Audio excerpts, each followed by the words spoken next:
శ్రీమాత్రే నమః. గోచార భాగంలో గురుడు జన్మంలో ఉన్నట్టయితే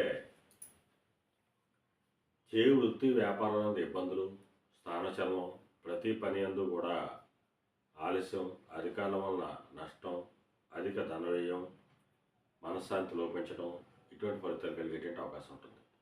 అదే గురుడు రెండో స్థానంలో ఉన్నట్టయితే ఊహించిన విధంగా ధనలాభం, ప్రయత్నంలందు కార్యసిద్ధి, విందు భోజనం, పోయిన వస్తువులు దొరుకుట, కుటుంబ సఖ్యత, నూతన వస్త్ర వస్తు లాభం, స్త్రీ లాభం, ఇటువంటివి కలిగేటువంటి అవకాశం ఉంటుంది.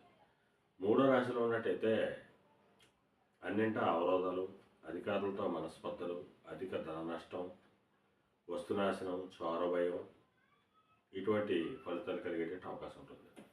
నాలుగో స్థానంలో ఉంటే స్థానచలనం, కుటుంబాల విరోధం, స్నేహితులతో విరోధం, ధన నష్టం కలిగేటువంటి అవకాశం ఉంటుంది.